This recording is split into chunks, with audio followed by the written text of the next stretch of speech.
Kayak pusing mikir apa nih Tarik? Ya nah, aku pusing, nah, aku mau buka bisnis gitu deh. Oh bisnis.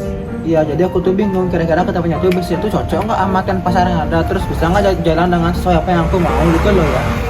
Kayaknya kita perlu analisis lingkungan internal ya. Hah? 2-3 anak nakal, apa itu analisis lingkungan internal? Bisa aja kita menempatkan kayak gini. Betul nih, kelompokku ada membahas tentang analisis lingkungan internal. Coba deh kamu tonton. Oh iya, coba lihat dong. Bentar ya. Kebalik. Ada matrik IVAS RSUD Banten, yaitu ya strength, aksesibilitas tinggi RSUD Banten terletak di lokasi strategis dan mudah diakses oleh masyarakat dengan bobot 0,15, rating 4, skor 0,70. Standar pelayanannya sudah mengacu pada standar internasional dengan bobot 0,10, rating 3, skor 0,45. Terus pelayanan cepat, aman, ramah, dan terjangkau berdasarkan SPM dan SPO dengan bobot 0,15, rating 3, skor 0,50. Tenaga medis berpengalaman, mempekerjakan dokter dan tenaga medis yang berpengalaman dan berkualitas. Bobot 0,15, rating 4, skor 0,80. Klaim BPJS dan asuransi lainnya yang tepat waktu. Bobot 0,10, rating 4, skor 0,70. Subtotal jadi bobot 0,65 dengan skor 3,15 untuk strength. Lalu weakness, yaitu ada keterbatasan layanan spesialis dengan bobot 0,50, rating 2, skor 0,29. Terus SIM rumah sakit belum terintegrasi sepenuhnya dengan bobot 0,05, rating 4, skor 0,30. Disiplin waktu para dokter masih perlu ditingkatkan dengan bobot 0,10, rating 4, skor 0,10. Sarana dan prasarana RS yang masih terbatas dengan bobot 0,10, rating 1, skor 0,19.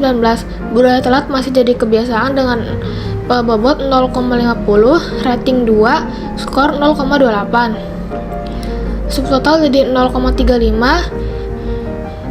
dan skor 1,16. Total bobot 1, skor 1,99. Nah, indikator faktor internal yaitu ada indikator strength dengan nilai 3,15, indikator weakness dengan nilai 1,16. Selisih dari strength dan weakness adalah 1,99. Hai, di sini aku bakal ngejelasin mengenai analisis lingkungan internal. Lingkungan internal yaitu berbagai hal atau pihak terkait langsung dengan kegiatan sehari-hari dalam suatu pemasaran dan mempengaruhi langsung setiap program dan kebijakan pemasaran. Analisis lingkungan internal lebih mengarah pada analisis perusahaan dalam menilai atau mengidentifikasi kekuatan dan kelemahan dari tiap-tiap divisi keuangan dan akuntansi. Analisis lingkungan internal adalah berusaha untuk mencari keunggulan strategis yang dipakai untuk membedakan diri dari pesaing yang lain.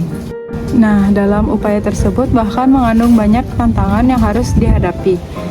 Dikatakan demikian karena perumusan strategi selalu diwarnai dengan berbagai hal, antara lain yang pertama yaitu penilaian yang bersifat subjektif, yang kedua perhitungan-perhitungan yang tidak selalu dapat dikualifikasikan, yang ketiga kenyataan bahwa kegiatan organisasi selalu bergerak dalam kondisi dinamis yang pada dirinya mengandung ketidakpastian. Lalu yang terakhir, adanya faktor-faktor di luar kemampuan organisasi untuk mengendalikannya, meskipun para perumus strategi dapat memanfaatkan analisis objektif, rasional, dan sudah baku.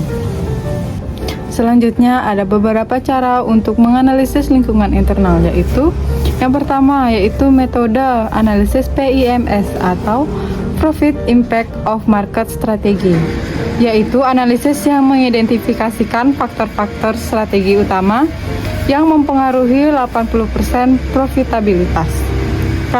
Karakteristik ini mencangkup beberapa analisis, yaitu biaya langsung per unit yang tinggi, pangsa pasar yang tinggi, intensitas investasi yang rendah, kualitas pasar yang tinggi, serta penggunaan kapasitas organisasi yang tinggi. Adapun juga beberapa hal yang mempengaruhi kekuatan dan kelemahan perusahaan. Yang pertama, intensitas investasi. yang kedua pangsa pasar, yang ketiga pertumbuhan pasar, yang keempat daur kehidupan produk, dan terakhir rasio biaya pemasaran dan besarnya penjualan. Lalu yang kedua yaitu metode analisis rantai nilai.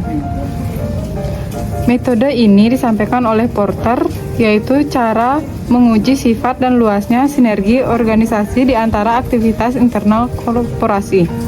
Porter juga mengidentifikasi 5 aktivitas utama yang terjadi dalam setiap organisasi bisnis, yaitu yang pertama, operasi organisasi, yang kedua menyediakan logistik bahan baku, yang ketiga melayani pelanggan, dan terakhir melakukan pemasaran dan penjualan. Baik, selanjutnya ada beberapa faktor yang dapat dianalisis untuk kemudian diklarifikasikan sebagai kekuatan dan kelemahan organisasi. Yang pertama ada physical capital, merupakan infrastruktur fisik yang digunakan oleh organisasi seperti bangunan dan gedung, pabrik, peralatan, dan lain-lain. Physical capital juga terkait dengan berapa banyak aset fisik yang mampu didaya gunakan oleh organisasi untuk mengungguli pesaing-pesaingnya. Yang kedua ada human capital, meliputi kompetensi sumber daya manusia, sistem manajemen sumber daya manusia yang baik, dan karyawan yang produktif. Yang ketiga ada financial capital, merupakan seluruh sumber daya keuangan yang mendukung aktivitas bisnis dan pencapaian sasaran strategis. Yang keempat ada organizational capital, meliputi kapabilitas organisasi secara umum seperti budaya organisasi, reputasi perusahaan, sistem pelaporan, dan sistem kendali. Yang kelima ada information capital, merupakan aset dalam hal sistem, database, maupun jaringan dalam suatu organisasi yang dapat menciptakan nilai tambah. Yang keenam ada produk.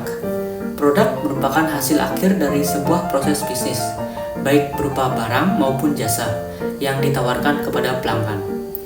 Kekuatan ataupun kelemahan sebuah barang atau jasa juga dapat diukur dari kekuatan brand produk tersebut di pasar. Nah, ketika organisasi berhasil mengidentifikasi faktor-faktor internal yang ada di atas dan membandingkan setiap faktor tersebut dengan pesaing-pesaingnya, maka pimpinan organisasi dan jajaran manajemen dapat mengidentifikasi secara jelas faktor-faktor internal yang menjadi kekuatan dan kelemahan organisasi dibandingkan dengan pesaing-pesaingnya.